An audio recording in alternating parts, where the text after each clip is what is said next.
Sean todos bienvenidos.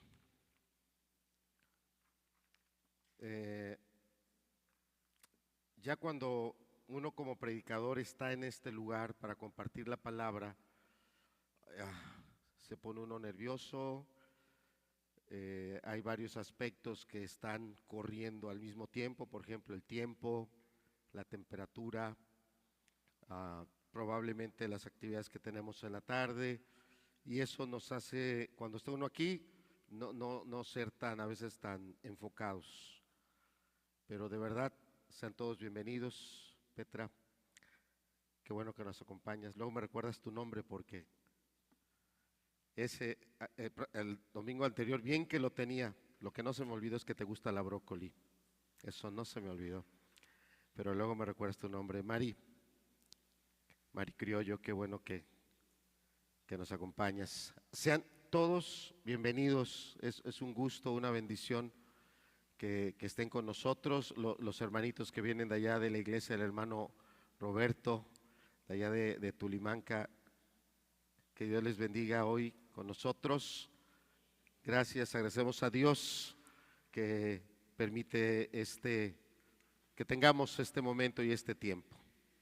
Sean todos bienvenidos. De verdad, si alguno se me va de la mente, discúlpenme, no es mi intención. A unos sí dar bienvenida de manera más personal y a otros no, discúlpenme. Yo le invito que a los que no les dije de manera personal, al final se acerquen y me digan, aunque usted no me saludó, yo lo vengo a saludar. Entonces al final se acercan y nos saludamos.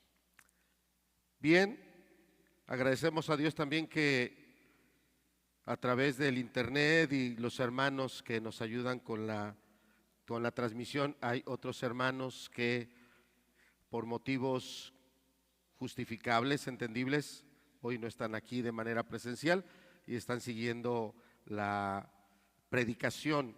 También agradecemos a Dios que a los hermanos que están en la grabación, más tarde estarán poniendo en los diferentes medios esta predicación y habrá quienes la estén escuchando, la estén siguiendo.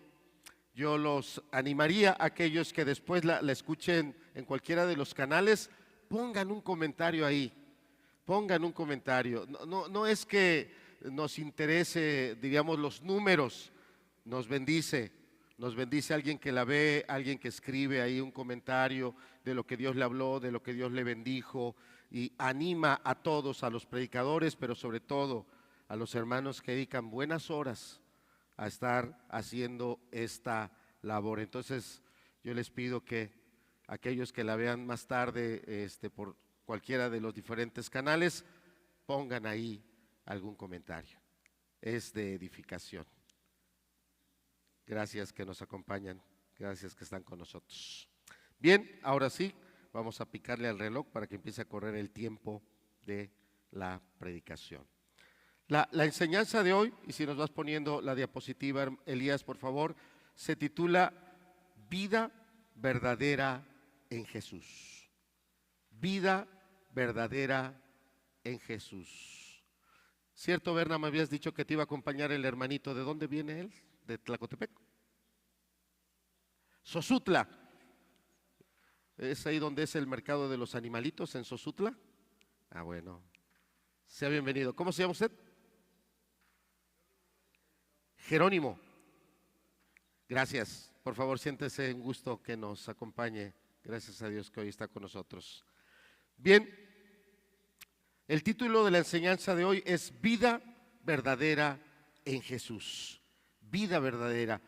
Puede venir a la mente, sobre todo, no solo de personas jóvenes, pero puede ser mucho más en personas jóvenes, el creer que si te vuelves cristiano, que si tú empiezas a vivir una vida conforme a los principios de la palabra, puede venir la idea de que tu vida se va a perder, de que va a haber varios aspectos de felicidad, de disfrute, que tú ya no los vas a tener, porque tal vez la mirada está en otras personas que toman, van a bailes o viven en inmoralidad, en libertinaje, y tú puedes pensar, ellos están viviendo la vida, ellos la están aprovechando, y que cualquiera que se vuelve cristiano pierde su vida. Y hay toda esa clase de ideas. La semana pasada estuvimos hablando, si nos pones la siguiente, por favor, Elías.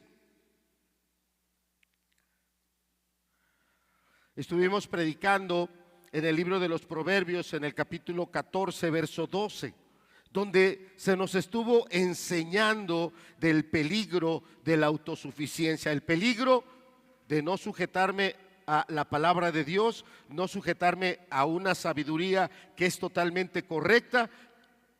Al no hacerlo, yo me dirijo por mi autosuficiencia. Yo creo que esto a mí me conviene. Yo pienso que esto para mí está bien. Por eso, como tal, el proverbio dice, delante de cada persona hay un camino que parece correcto, pero su fin, su término es muerte. No solo es destrucción de la persona en cuanto a valores, en cuanto a condición, en cuanto a virtudes. No solo hay un deterioro en ello, sino que al final, está hablando también de la eternidad, hay una condenación eterna, hay una muerte completa, total. Entonces, a través de esta predicación o este proverbio, lo que se nos llama es a discernir, a pasar todas las cosas a través de la sabiduría de Dios, no por apariencias, no porque parece que es la moda el día de hoy, porque parece que es tan divertido, porque parece que mucha gente lo sigue, entonces si mucha gente lo sigue, entonces algo ha de tener ahí, no por apariencias, menos por emociones, ser dirigido por la sabiduría de Dios. Y el día de hoy, como decíamos, vamos a continuar hablando de esa verdadera vida. A diferencia de la semana pasada que se habló de esa muerte y al final casi de la predicación estuvimos hablando de un jovencito que hace unas semanas, unos meses, 14 años, él sube aquí a uno de los volcanes que tenemos y tristemente pierde la vida en ese lugar. Y arrastrado por una ideología, arrastrado por las emociones en las que se vive, seamos jóvenes, sean adultos, o sean jóvenes, o seamos adultos, arrastrados por ideas, arrastrados por emociones, tomamos caminos que parecieran tan buenos, tan emocionantes, pero su fin es camino de muerte, o al final ese camino lleva a la muerte. Y hoy vamos a estar en el Evangelio de Juan, capítulo 10, verso 10. Aquí en la diapositiva va a estar el texto en la Nueva Traducción Viviente, pero yo le pido a usted que nos pongamos de pie para darle lectura en voz alta en nuestras Biblias, en la versión Reina Valera. Vamos a ponernos de pie. Yo le animo que podamos hacer esta lectura. Evangelio de Juan, capítulo 10, y vamos a leer solo el verso número 10. Todos de pie, por favor. Y vamos a tratar de escuchar a los demás, de nivelar la velocidad de nuestra voz para tratar de hacerlo al unísono, que se escuche como una sola voz. Dice así, verso 10. El ladrón no viene sino para hurtar, matar y destruir. Yo he venido para que tengan vida y para que la tengan en abundancia. Una segunda lectura, ya estamos calibrando. Dice así, el ladrón no viene sino para hurtar, matar y destruir. Yo he venido para que tengan vida y para que la tengan en abundancia. Por favor, vuelvan a sentarse. La Nueva Traducción Viviente dice, el propósito del ladrón es robar y matar y destruir. Mi propósito, está hablando el Señor Jesucristo, es darles una vida plena y abundante. Qué interesante el aspecto que amplía la Nueva Traducción Viviente, porque podemos hoy estar vivos, estamos respirando, llegaremos a casa, comeremos, tomaremos agua. Tal vez en su tiempo iremos a las recámaras, dormiremos, algunos descansarán, pero habrá muchos que no tienen una vida plena. Habrá muchos que aunque estén comiendo, no hay un disfrute, no hay una paz, no hay una tranquilidad. Habrá personas que estén rodeados de un esposo, de una esposa, o jóvenes que estén ahí en medio de un seno familiar, papá, mamá, hermanos, pero no hay una vida plena. Hay una oscuridad, hay una tristeza, hay un dolor, hay una confusión, hay vida, pero no hay plenitud. Y puede ser que algunos viendo todo ese sequedal interior estén pensando: es que la plenitud de la vida será la economía, es que la plenitud de la vida es si yo estoy con otra persona, es que la plenitud de la vida es si yo empiezo a viajar y a disfrutar. Y empezaremos a mirar hacia acá abajo, ¿qué me puede nutrir? ¿Qué me puede dar esa sustancia que no tengo? Y puede ser que muy pocos volteen hacia arriba y consideren que ese vacío interior, ese despropósito en el que está tu vida, es porque careces de la vida a través de Jesús.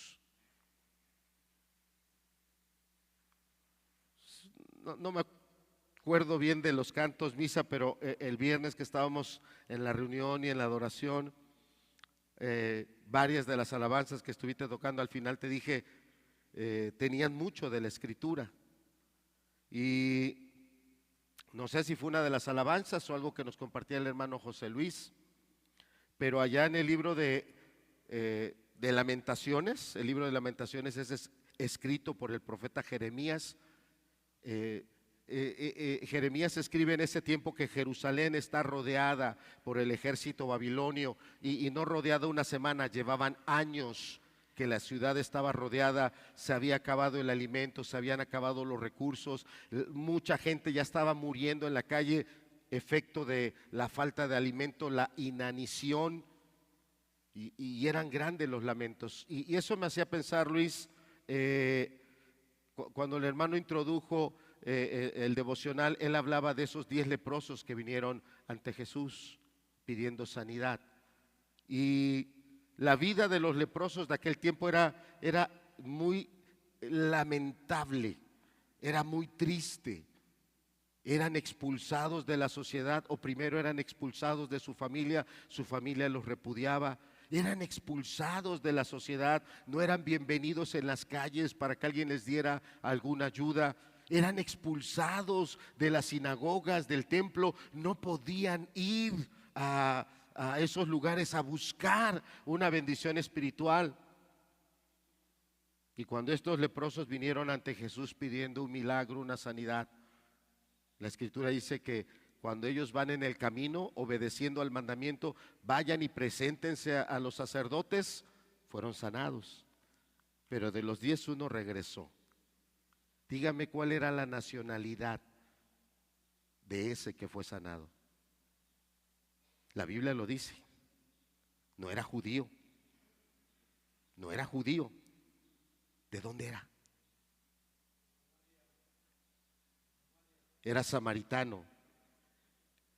Los samaritanos también eran terribles, gracias hermano, eran terriblemente despreciados por los judíos. Los escupían, los apedreaban, ni siquiera los saludaban.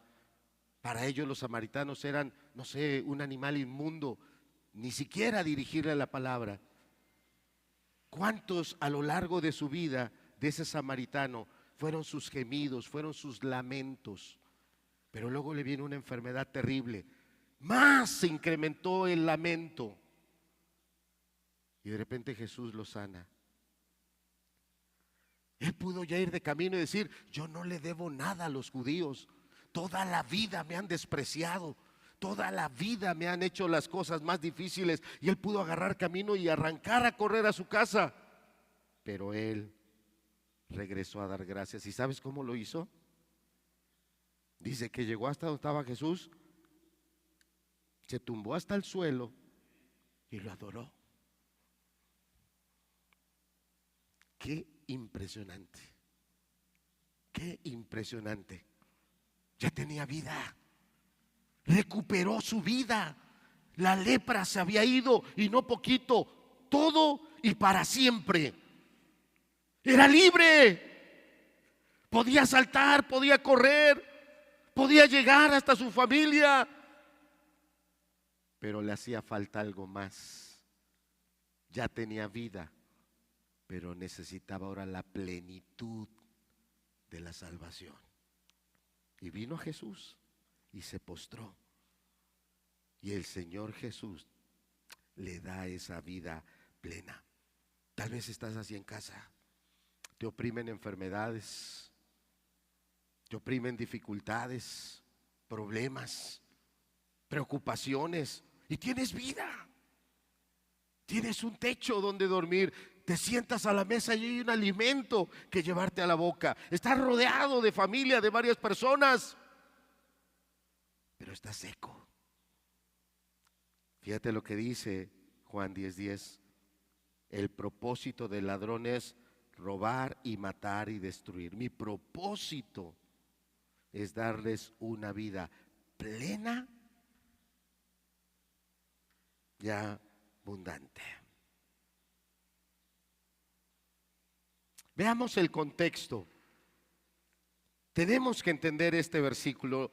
Podemos leer el versículo y entrar de inmediato a la prédica, pero habrá algunos que tal vez no han leído el Evangelio de Juan, habrá algunos que sí ya lo han leído, pero no estamos enfocando, no estamos viendo de manera clara varios aspectos. Entonces, para ello tenemos que ir al contexto. Y el contexto del capítulo 10, no crea que es simplemente por orden numérico. Claro, el número que va antes del 10 pues es el 9. No.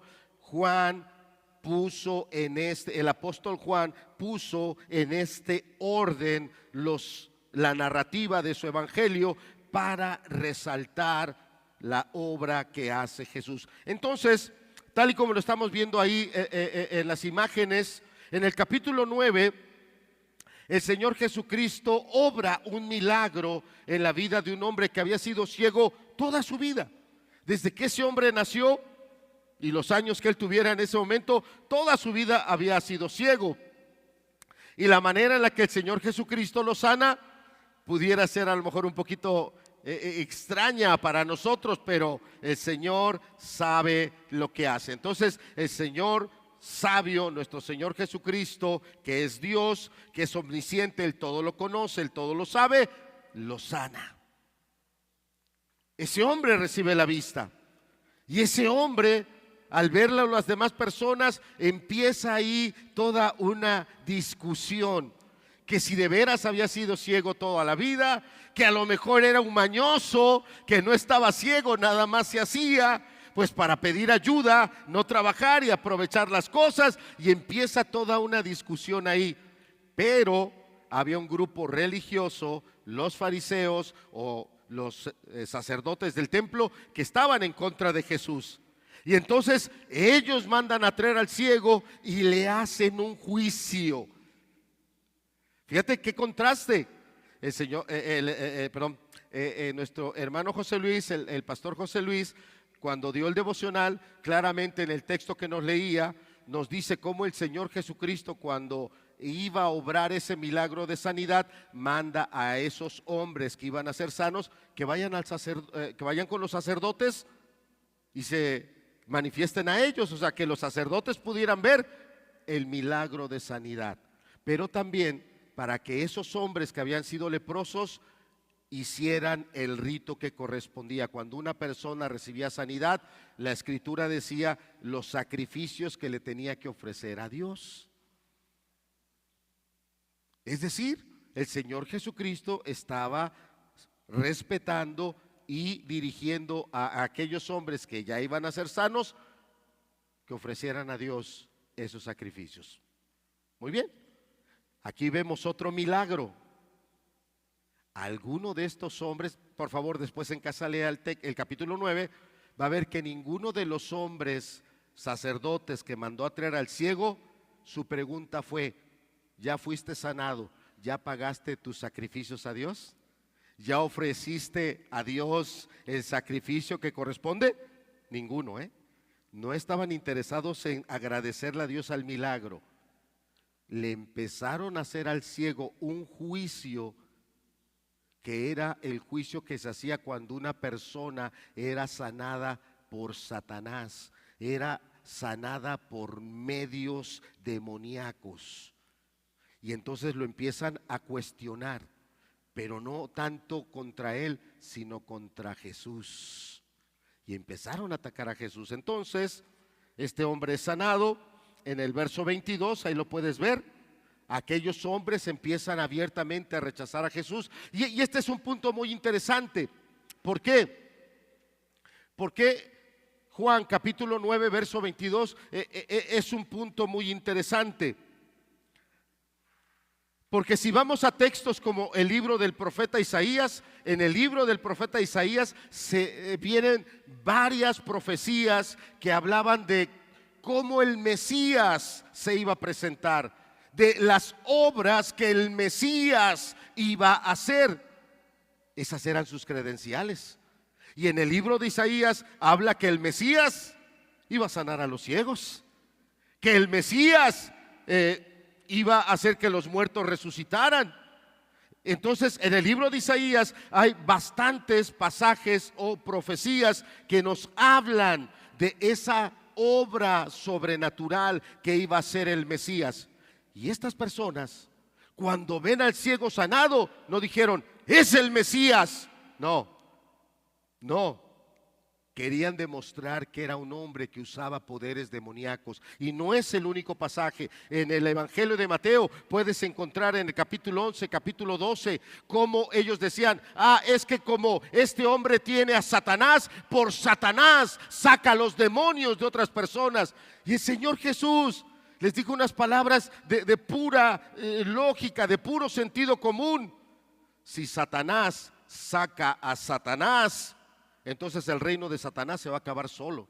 El reino de Satanás se va a destruir solo. O sea, Satanás no va a luchar contra Satanás. Era puro sentido común. Pero era tanta la intención que ellos tenían de rechazar a Jesús, que así trataron a este ciego. Amados, el día de hoy podemos estar haciendo algo parecido. Puede ser entre la gente adulta, puede ser entre los jóvenes. Hace ya casi un mes, falta poco, a una semana, estaríamos de un mes del pasado campamento. Y tanto los hermanos que estuvieron sirviendo ahí como coordinadores, servidores, o los hermanos que de alguna manera Dios nos permitió predicar la palabra, no tenemos duda de que Dios a través de su palabra y a través del Espíritu Santo vino y trajo salvación en varios de los jóvenes, vino e hizo una obra de gracia en varios de ellos.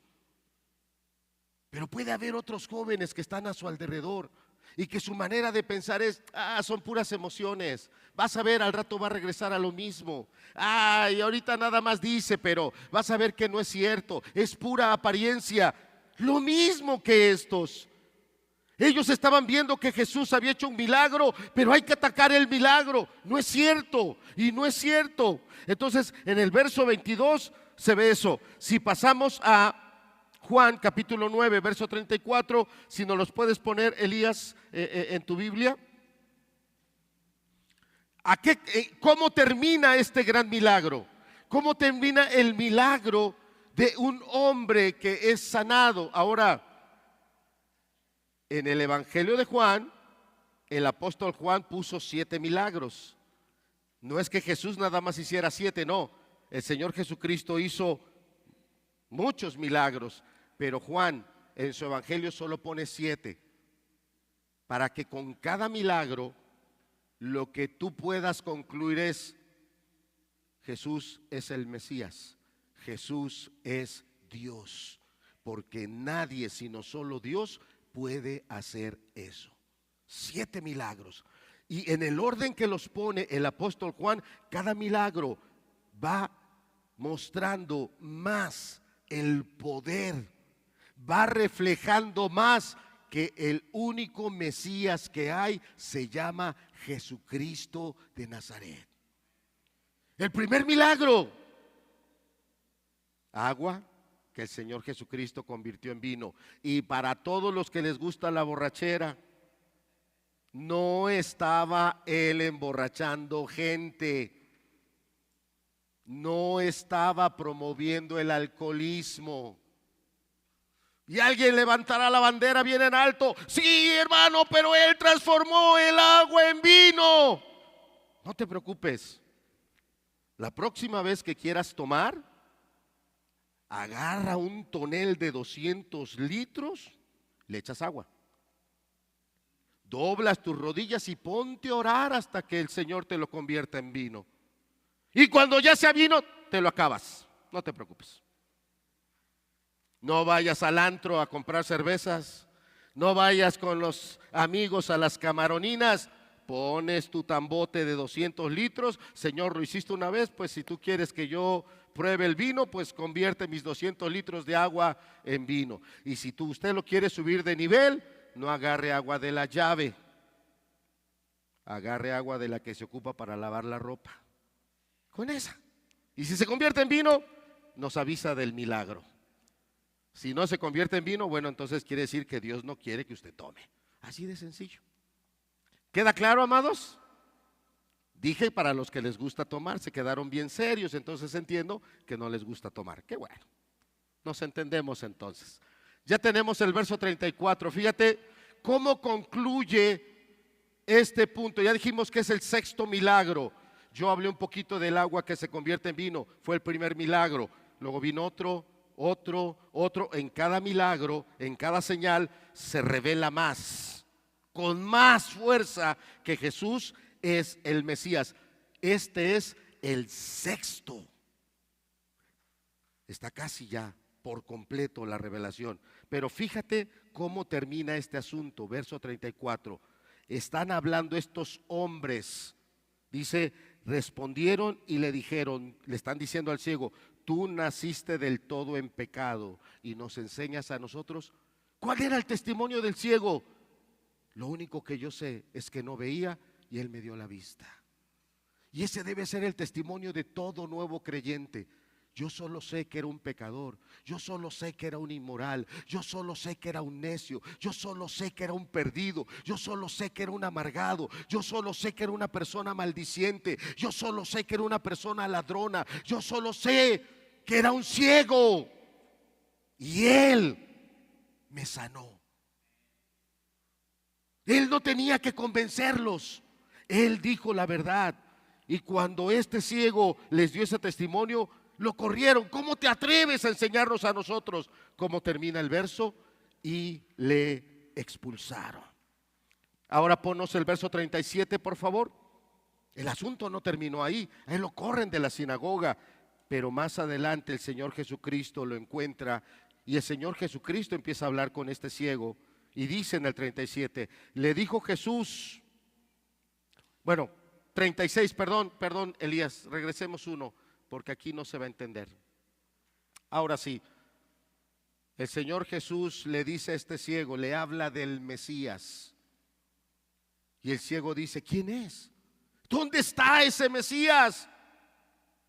Y ahí viene la respuesta. Ahora sí, verso 37. Le dijo Jesús, pues le has visto y el que habla contigo, Él es. Y dice ahí, verso 38, y él le dijo, creo, Señor. ¿Y qué dice que hizo? ¿Te acuerdas cómo empezó el devocional el hermano José Luis? Hablándonos de esos 10 leprosos y ese último leproso.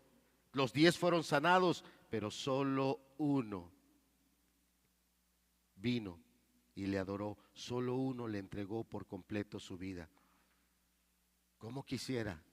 Y de verdad lo digo de todo corazón, que todos los que estamos aquí fuéramos ese leproso samaritano. Pero no es así. Algunos somos parte de ese grupo de 9, que Él ha hecho muchos milagros, Él ha obrado mucho en nuestra vida, pero somos bien ingratos. Nos seguimos a nuestra vida, a hacer nuestras cosas. Ni siquiera nos tomamos de verdad el tiempo para regresar y de manera personal agradecerle. Qué bueno ha sido conmigo, Señor. Como quisiera que fuéramos ese único leproso. Y ese leproso y este hombre ciego hicieron exactamente lo mismo. Se postraron y le adoraron. La palabra adorar viene de la palabra griega proskuneo, estar rendido, entregar tu vida, dársela a Él. Y puede ser que en nuestra casa todo el día se oyen muchas alabanzas. Puede ser que en nuestra casa tenemos ahí o un equipo de sonido y ponemos de todo tipo de alabanzas, pero no eres un verdadero adorador, no estás postrado, entregando verdaderamente tu vida día a día. Solo te agrada la música, solo te emociona, te ayuda a hacer tus quehaceres, te ayuda a estar activo, pero no le has entregado tu vida de manera genuina. Entonces, así termina este capítulo 9, unos rechazando a Jesús, expulsando a las personas en las cuales el Señor ha obrado, expulsándolos, corriéndolos, y aquel que había recibido el milagro entregando su vida a Jesús. Y así empieza el capítulo 10. Acompáñame por favor, Evangelio de Juan, capítulo 10, verso 1. Vamos a leer desde el verso 1 hasta el verso 6. ¿Ya lo tienen? Evangelio de Juan, capítulo 10, del verso 1 al verso número 6. El versículo que para nosotros es, para la prédica, es el 10, pero tenemos que entender el contexto. Ya entendemos la ceguera espiritual, el rechazo hacia Jesús, la determinación de un ciego de que a pesar de que lo estaban presionando, reniega de Jesús, reniega de Jesús, reniega de Jesús. El ciego se aferra, se aferra, se aferra y lo acabaron corriendo. Dios hizo un milagro en tu vida, joven, aférrate a Jesús. Dios ha hecho algo en tu vida dándote vida espiritual, aférrate a Jesús, aférrate a Jesús. Van a criticarte, se van a burlar de ti, van a ridiculizar, van a querer decir cantidad de tonterías. Aférrate a Jesús, aférrate a Jesús. Dice el verso 1: de cierto os digo, el que no entra por la puerta en el redil de las ovejas, sino que sube por otra parte, ese es ladrón y salteador. Mas el que entra por la puerta, el pastor de las ovejas es. A este abre el portero, y las ovejas, ¿qué dice? Oyen su voz, y a sus ovejas llama por su nombre y las saca. Verso 4: y cuando ha sacado fuera todas las propias, va delante de ellas, y las ovejas le siguen, porque conocen ¿qué? Su voz. Mas al extraño no seguirán. ¿Qué dice ahí? Sino huirán de él, porque no conocen la voz de los extraños. Pero fíjate qué fuerte es lo que dice el verso 6. Esta alegoría les dijo, ¿y qué pasó? Pero ellos no entendieron qué era lo que ¿de qué hablas, Jesús? ¿Qué pasa aquí? Y aquí el Señor Jesús está hablando de esos líderes religiosos. Y también por aplicación o por extensión, el Señor Jesús está hablando de esas ideologías a través de las cuales se quiere dirigir la vida de las personas. Tú busca el éxito, tú busca lo mejor que es para ti. Tú no te preocupes si las personas no creen en ti. Tú desarrolla tu potencial, tú sé feliz aunque a los demás te critiquen. Y hay tantas ideas en el medio ambiente, o hay pensamientos que son propios tuyos. Esa es tu idea de cómo tú quieres alcanzar tu plenitud. En fin, son falsos líderes. ¿De qué está hablando aquí Jesús? De falsos líderes, de caminos que parecen derechos, pero no llevan más que a la desgracia y a la muerte. Estos hombres que habían corrido al ciego eran servidores del templo, estaban para servir a Dios. Ahí estaba el Mesías, y lejos de postrarse y reconocerlo, es cierto, tú tienes todas las señas proféticas.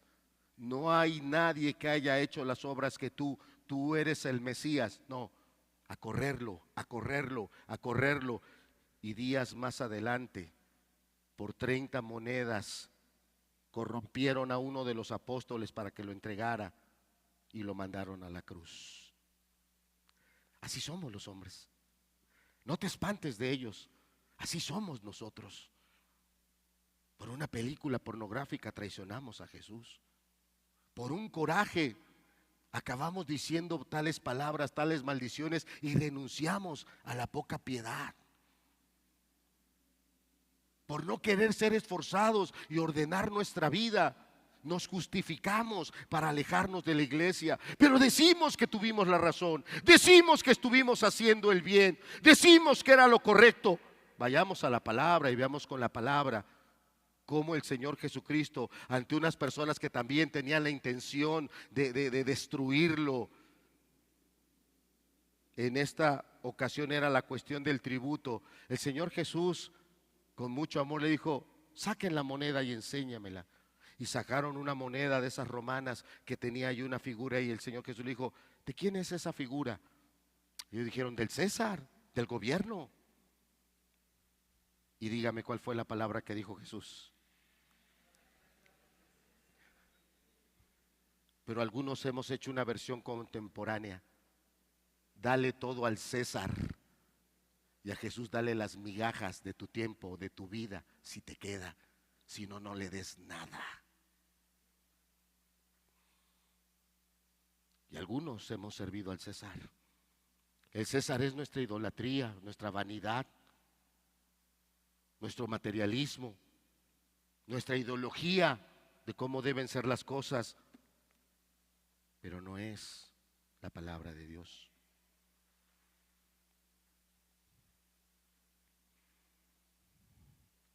No lo entendieron. El Señor Jesús le estaba diciendo: deja esos falsos líderes, deja ese falso camino, deja ese falso orgullo, deja ese materialismo, deja esa vanidad, deja esos afanes, deja ese camino de muerte en el que estás. Pero no lo entendieron. No lo entendieron. Y empieza la siguiente sección, verso 7, por favor, si nos ayudas, Elías. Dice: al ver él que no lo entendían, volvió pues Jesús a decirles: de cierto os digo, yo soy la puerta de las ovejas. Todos los que antes de mí vinieron, ladrones son. ¿Y qué? Salteadores, pero no los oyeron las ovejas. Yo soy la puerta, el que por mí entrare, ¿será que dice? Salvo, y entrará y saldrá y hallará pastos. Y ahí viene nuestro versículo. Ahora sí ya podemos entender el momento en el que el Señor lo habló, lo expresó, lo predicó. Verso 10: el ladrón no viene sino para hurtar, matar y destruir. Yo he venido para que tengan vida y para que la tengan ¿en qué dice? En plenitud, en abundancia. En esta porción, ¿qué es lo que nos está ofreciendo Jesús?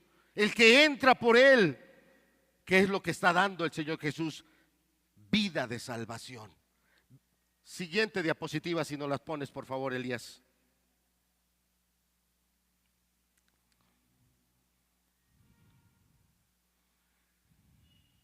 Estos puntos, bueno, es de la primera parte, la que va del verso capítulo 10, del verso 1 hasta el verso número 6. Y está hablando que hay una puerta por la que hay que entrar. Esa puerta son la palabra, las profecías, lo que Dios mismo a través de su palabra dijo que iba a ser el Mesías. El Señor Jesús tenía poder para hacer lo que Él quería.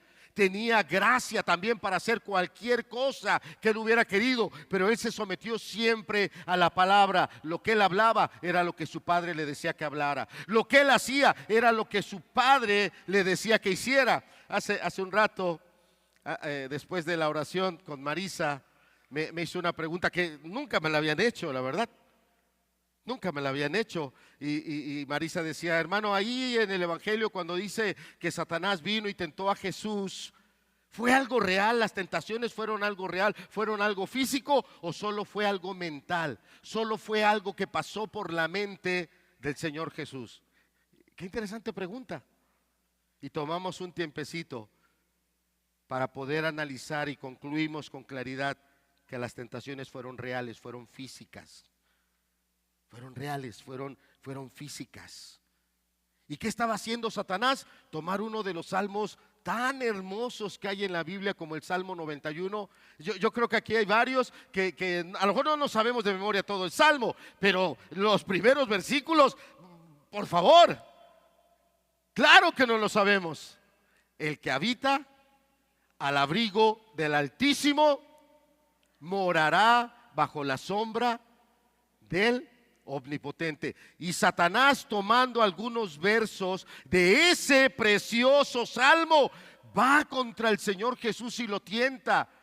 Lo sube hasta el pináculo del templo, varios metros de altura.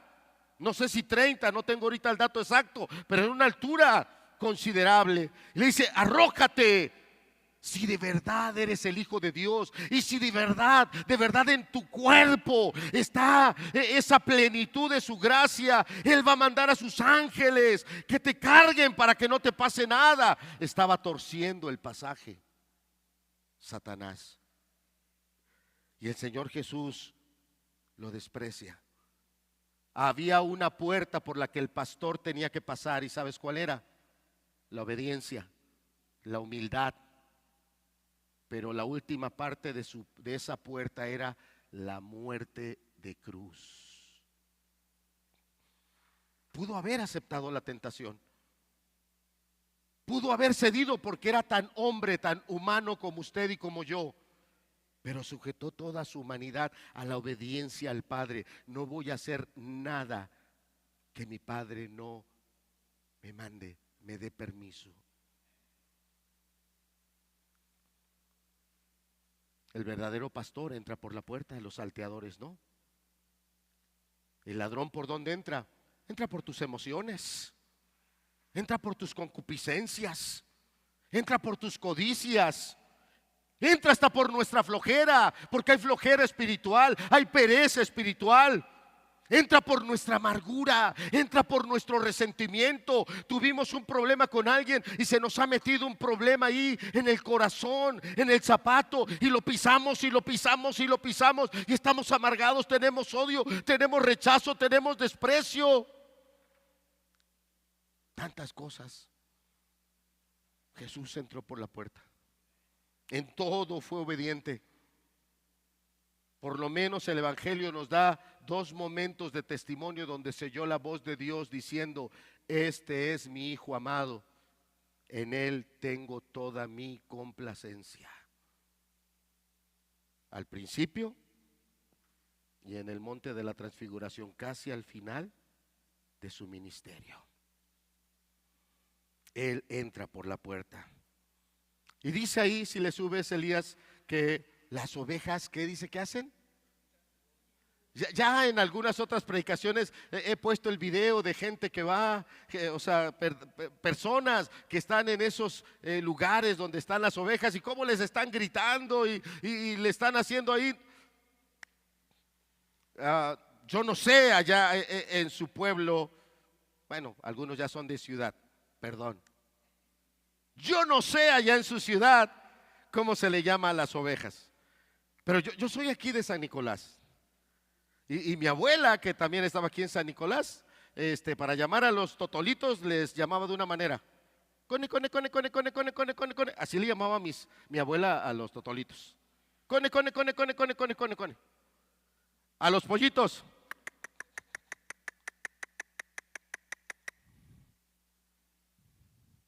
Pero ¿cómo se llaman las ovejas? No fuimos de ovejas, hermanos. Ahí no llegó mi abuela. Ahí no llegó mi abuela.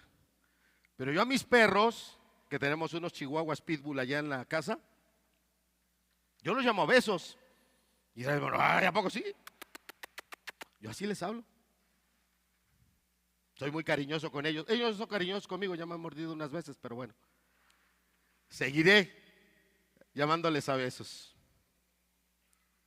Yo no sé en esos videos las personas que pensaban, cómo le hablaban a las ovejas, pero ¿les hacían caso a las ovejas? Nada. Alguna levantaba la cabeza y decía, ese es un hipócrita, ese no lo voy a oír. No, la ovejita levantaba las orejas, se agachaba y seguía lo suyo. Y pasaron varias personas, cada uno quiso hacer algo particular para atraer la atención de las ovejas, a nadie le respondieron. Pero viene el pastor, se para ahí en la orilla y da su llamado y es impresionante cómo las ovejitas levantan la cabeza y cuando él la llama, cómo empiezan a ve, ve, que ya entendí, porque eso tiene una traducción, se necesita de un traductor. Ese ve, en la traducción dice voy, voy, voy. Y vinieron con el pastor las ovejitas. Vinieron con el pastor. ¿Somos ovejas? ¿Oímos su voz? Yo creo que sí la has oído. Yo me gocé en estos días pasados viendo jóvenes que oyeron su voz.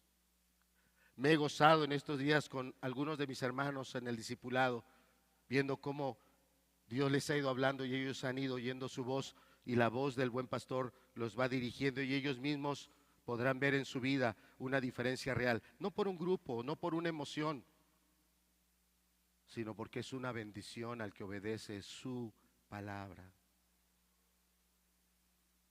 El buen pastor entra por la puerta. Pasemos a la siguiente. Jesús es, si nos pones la siguiente, Elías, la puerta de las ovejas. El que entra por él, ¿qué encuentra? ¿Qué hay? Salvación. Salvación de la peor esclavitud. Porque el pecado esclaviza, el pecado destruye, el pecado degrada, el pecado todo lo contamina. Y lo primero que una persona encuentra en él es salvación. Qué grande es el Señor Jesucristo. Qué grande es Él. Solo las personas que son capaces de reconocer su pecado pueden decirte con agradecimiento lo hermoso que es ser salvo. Ve y pregúntale a ese leproso ¿qué se siente sentarse a la mesa con una familia? Ve y pregúntale a ese esposo que estaba corrompido por su pecado de egoísmo, corrompido por su pecado de materialismo. Ve y pregúntale qué significa que Dios lo haya hecho libre y ahora pueda amar a una esposa, a una familia, ahora tenga la intención de servir, de hacer la obra que Dios le ha dado dentro de esa familia. Ve y pregúntale a los hermanos que han estado aquí, ve y pregúntales, ¿por qué cantan? ¿Por qué abren su boca? ¿Solo porque tienen bonita voz? ¿Solo porque tienen un talento musical? Ve, pregúntales, ahí está el hermano Misael, ahí está Sara. Tal vez los pequeños tengan un testimonio todavía a otro nivel. Pero ¿por qué le cantamos? Porque Él nos salvó. Porque nos hizo libres de religión, de engaño, de vanidad, de una vida totalmente equivocada, porque Él nos hizo libres. En Él hay salvación. El que entra a Él recibe primero eso, salvación, libertad. Entrar por la puerta significa recibir el perdón de pecados y reconciliación con Dios. ¿Sabes que Dios hoy no es nuestro enemigo? ¿Sabes que Dios hoy es nuestro Padre? Aleluya. Aleluya.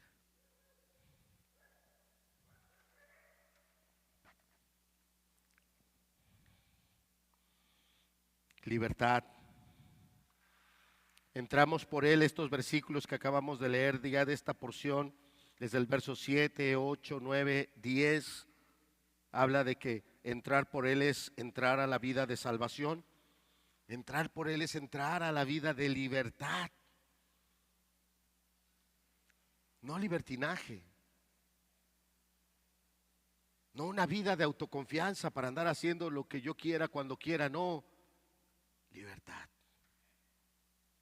Libertad para postrarnos y adorarle, servirle, ser parte del reino de los cielos. Pero también el pasaje dice ahí, si me acompañas, dice en el verso 9, yo soy la puerta, el que por mí entrare será salvo, y entrará y saldrá. Ahí está hablando de libertad. Y hallará pastos. Este es un contraste de lo que había pasado con el ciego. El ciego durante mucho tiempo estuvo a la entrada de ese templo pidiendo ayuda. Él pensaba que era parte de esa comunidad, de ese templo, de esa sinagoga. Él pensaba que era alguien que también era parte de los demás, pero ese día se dio cuenta, tú no eres parte de nosotros. Ese día esos falsos líderes mostraron toda su verdadera naturaleza, lo corrieron, lo expulsaron. Lo tenían totalmente manipulado, pero si usted en casa lee el pasaje, va a ver que los propios padres del ciego no se atrevieron a hablar con claridad, porque los padres del ciego tenían miedo, tenían terror de lo que esos falsos líderes podían hacerles a ellos. Hermano, hermana, no estamos en una secta. Gracias a Dios por eso. Como iglesia tenemos mucho que crecer, claro. Era algo que platicábamos la semana pasada, Petrita, hablando que en las iglesias no somos perfectos, que hay iglesias verdaderas e iglesias que no son genuinas iglesias. Agradecemos a Dios que estamos en medio de una iglesia que su propósito es mantenerse en la verdad, mantenerse en esos principios que claramente manifiestan quién es una iglesia verdadera. Hay libertad en esta iglesia, pero también acá nos dice que es una vida de provisión y cuidado, y no debemos de malentender, porque hay algunos grupos, por ahí hay algunos, no les digo dónde, algunos de ustedes ya saben la dirección, no la compartan por favor. Por ahí hay algunos grupos que promueven mucho la prosperidad y quieren hacerle creer a las personas que somos hijos de un rey, hay que vivir como reyes y hay también que aportarle mucho ahí. No, el Señor aquí no está hablando de esto. No está hablando de que no vamos a pasar hambre, no está hablando de que no vamos a tener estrechez, escasez, no está hablando tampoco que nunca nos vamos a enfermar, no está hablando de eso. Es tal y como dice el primer versículo del Salmo 23. Martí, ¿qué dice el primer versículo del Salmo 23? Pero eso no quiere decir que nunca vamos a estar sin dinero. Eso no quiere decir que algún día no nos vamos a enfermar. No, está hablando de la gracia y del amor de Dios, su cuidado. Y si Dios en su propósito nos ha de introducir a un tiempo de dificultad, a un tiempo de enfermedad, Él es nuestro pastor y Él no va a fallar. Ayer estábamos un ratito platicando y visitando al hermano Ezequiel. En la mañana en la oración alguno de los hermanos o hermanas, no me acuerdo ahorita, creo que fue hermana, estaba orando por él porque hoy nuestro hermano Ezequiel se trasladó a la Ciudad de México porque en la semana le van a hacer una operación muy delicada. Muy delicada. Y una de las hermanas que estaba ahí visitando le dijo: hermano, ¿cómo me bendice verlo? Porque yo sé que es difícil lo que usted está enfrentando, pero siempre tiene usted un rostro alegre. Siempre que venimos con usted, usted nos anima, usted nos bendice, usted nos fortalece.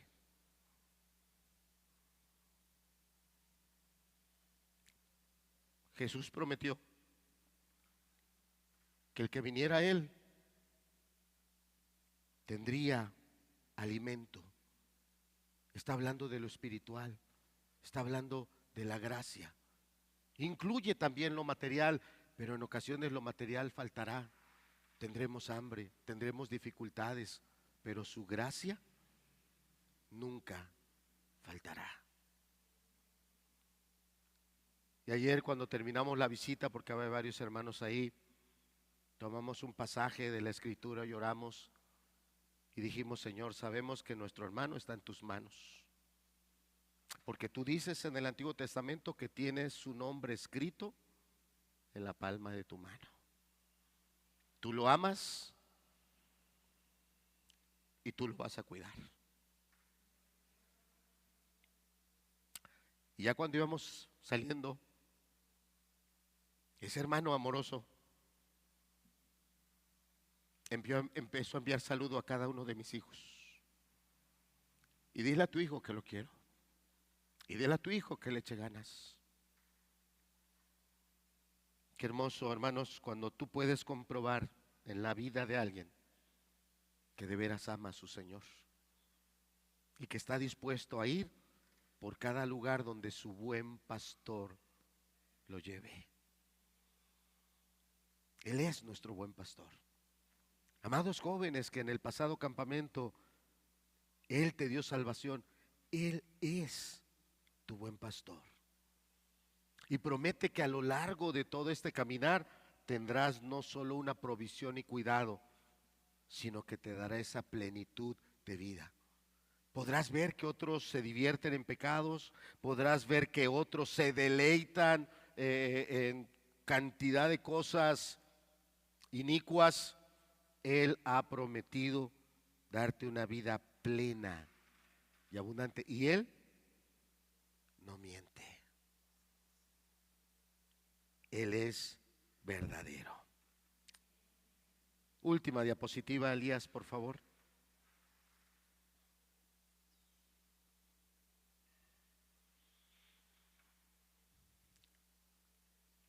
Parte de este mensaje, igual que el anterior, parte del mensaje anterior lo había compartido en el campamento. De igual manera, parte de este mensaje lo compartí en el campamento. Pero otra parte la estoy adecuando a la segunda carta de Pedro, donde el apóstol Pedro nos animaba a crecer en las virtudes cristianas, nos animaba a aferrarnos a la palabra de Dios. Con mucha insistencia el apóstol Pedro decía: crezcan en la gracia y en el conocimiento de Dios. Entonces, ese es el propósito de esta enseñanza. Aférrate a Jesús. Vas a oír varias cosas, falsos maestros que te van a invitar, que te van a hablar, que te van a llamar. Seamos como dice aquí el texto: yo solo escucho al buen pastor. Confiar en Él aún en los momentos de dificultad. Él no va a fallar. Tener en claro que tenemos un enemigo que puede ser Satanás, pueden ser mis propias concupiscencias o puede ser las modas que están a mi alrededor, porque todas esas ideologías se desarrollan en lo social, en mi pensamiento, o son hasta cuestiones culturales. Ayer estaba una visita en la casa y yo no sé si usted ha oído noticias, escuchado, pero el presidente del vecino país del norte ha declarado una guerra contra un vecino, por así decirlo, país de Sudamérica. Estados Unidos ha declarado guerra contra Venezuela. ¿Con qué argumento? ¿Alguien lo sabe? Dilo fuerte, Jairo. Pues no creo que Venezuela tenga más narcotraficantes que México. Y no es broma. Y no es broma. Si sí se desata esa guerra en Venezuela con el pretexto que están combatiendo a uno de los peores líderes de un cártel, y ahí están inculpando al presidente de Venezuela, nosotros estamos en riesgo.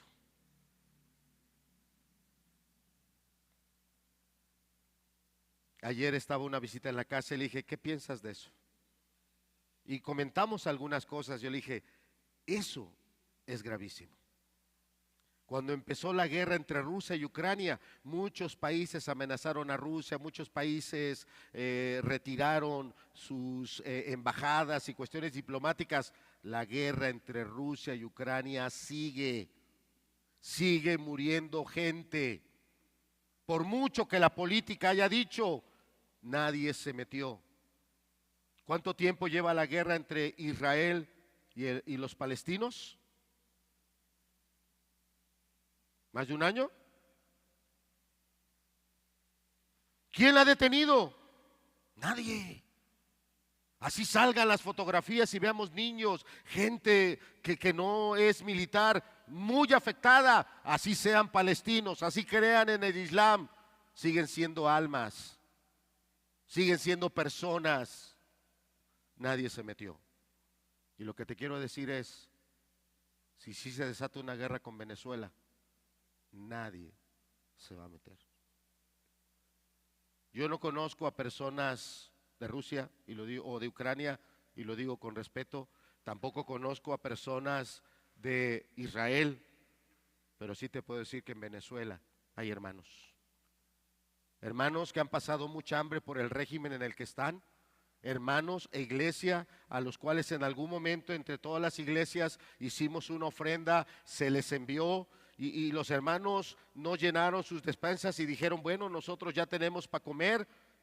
Nos mandaron videos los hermanos, cómo fueron y se formaron horas, si no es que días, para surtir algo que estaba todo carísimo en ese primer momento.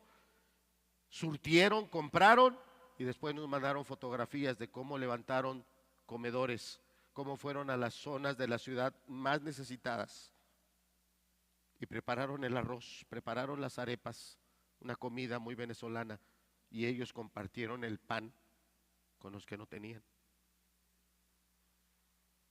Tenemos hermanos en Venezuela. Hay guerra, pero hay una guerra que es muy silenciosa. Esa guerra que es en la mente con esas ideologías, con esos pensamientos que te mete el diablo, la moda, tus concupiscencias, de irte atrás de tus caminos, de en lugar de ser un creyente ferviente, solo guardar apariencias, solo venir por compromiso, cuando Cristo lo dio todo por nosotros. Yo te puedo mostrar estadísticas o datos, se los compartí a los jóvenes en el campamento. ¿Sabe en México cuál es la primer causa de muerte entre los jóvenes de 15 a 24 años? Primer causa de muerte, muertes violentas. Están muriendo con pistolas, con armas de fuego, con armas blancas. Pero entre los más chicos de 15 años para abajo es la segunda causa de muerte. Nuestros jóvenes están siendo asesinados. Nuestros jóvenes están siendo corrompidos por la inmoralidad sexual. Y lo digo con muchísimo respeto. Hay varios de nuestros jóvenes que están muy atrapados en la droga, muy atrapados, muy destruidos. Y creemos que este mundo tiene algo que darnos. No, muerte, desolación, dureza. Y Cristo se sigue levantando a través de su palabra. No soy yo el que te está hablando hoy, es Jesús, no yo, de verdad. Jesús a través de su palabra, diciéndote, yo he venido a darte vida. Pero ¿por qué quieres abrazar tu amargura? ¿Por qué quieres abrazar tu egoísmo? ¿Por qué quieres abrazar tu falsa y cómoda ideología? Cuando Él lo dijo, el buen pastor su vida da por las ovejas, Él ya te lo mostró, no fueron palabras. Él derramó su sangre en la cruz para darnos vida. No tenemos que ser como ese leproso. No tendríamos hoy que estar tumbados en el suelo y diciéndole, te agradezco, Señor. Te agradezco que moriste por el adúltero. Te agradezco que moriste por el materialista, por el indecente, el obsceno, el violento, la amargada, la vanidosa, la lujuriosa, el drogadicto, el ladrón. Te agradezco. Y postrarnos y decirle, Mi vida es para ti. Nada menos que eso.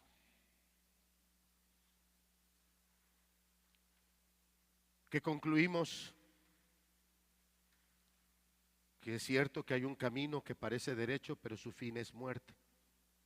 La religión, la apariencia, esas ideologías destructivas. Y que el único lugar donde está la verdadera vida es en Dios. Y no solo vida, plenitud. Plenitud. Plenitud. Tal vez hoy no tengo las palabras suficientes para convencerte de esa plenitud, pero no me toca a mí convencerte. Es una obra que hace el Espíritu Santo. Pero es cierto, en Él hay plenitud. Cristo no vino a darnos migajas. Cristo no vino a darnos las sobras. Él vino a darnos lo mejor de lo mejor. ¿Cómo aplicamos esto a nuestra vida? Porque no podemos llegar a una conclusión diferente. En Él está la vida y fuera de Él no hay vida. Pero ¿cómo lo aplicamos? ¿Cómo lo aplicamos? Creyendo a su palabra, siendo esa oveja que de verdad escuche su voz y le siga. Porque de verdad, solo Él y nadie más que Él es el buen pastor. Nadie más que Él. Solo Él es el buen pastor. Vamos a ponernos de pie. Vamos a terminar con una oración. Y yo te pido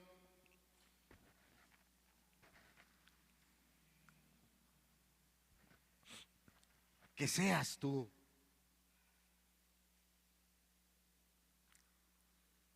bien intencional en tu oración. Bien intencional. ¿Hay alguna ideología equivocada que estás siguiendo? Aún el camino moralista, porque hay algunos que nos volvemos moralistas, ya dejamos el alcohol, dejamos las malas palabras, ya no somos esa persona tan maldiciente cuando habla, y estamos en un camino moralista. No, Jesús no vino a moralizar a nadie. Jesús vino a traer su reino. Su reino. O somos súbditos de ese reino, somos discípulos de Él, o no lo somos. Pero es tu decisión. Eres tú el que decide. Así como esos 10, de los 10, uno fue el que decidió: yo quiero ser de este reino. Así como este ciego, lo expulsaron del grupo religioso. Pero el Señor Jesucristo viene y habla con él, le habla del Mesías y se le revela como el Mesías. Y cuando ese ciego entiende, Él es el Mesías, le entrega su vida. Esa es tu decisión.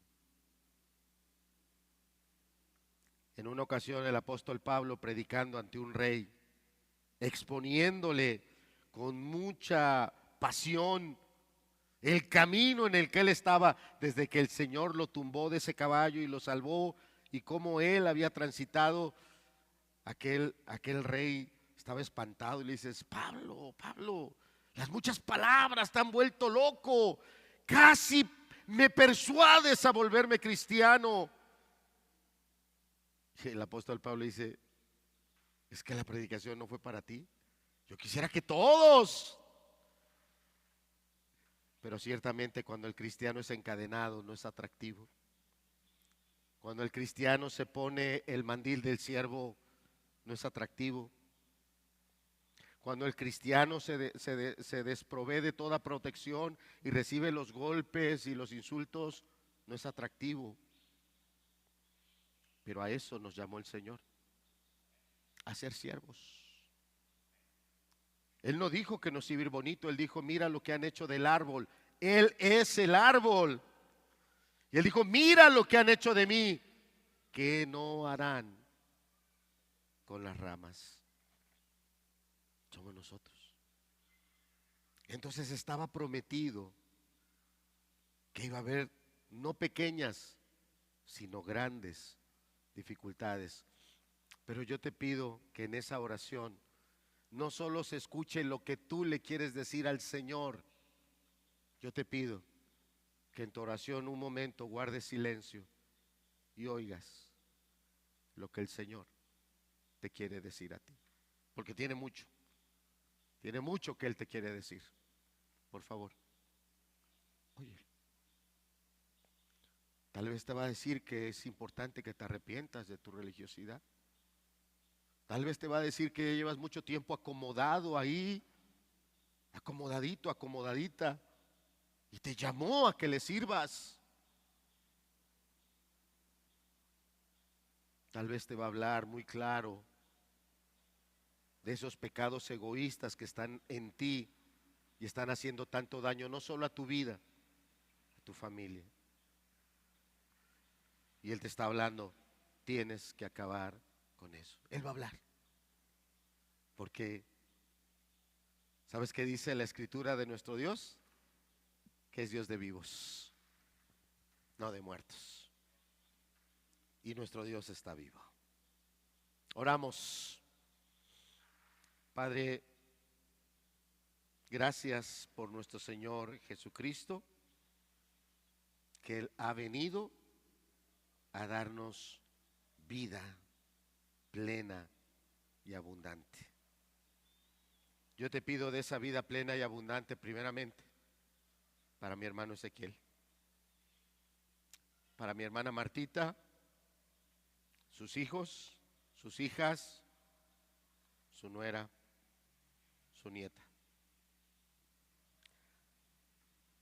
Y para cada uno de los que hoy estamos escuchando tu palabra, de verdad, Señor, la vida espiritual es algo real, genuino. Ayúdanos a vivirla plenamente. No es religión, no es fanatismo, es vida verdadera. Que se cumpla lo que dice tu palabra, porque tú dijiste que viniste a darnos vida y vida en abundancia.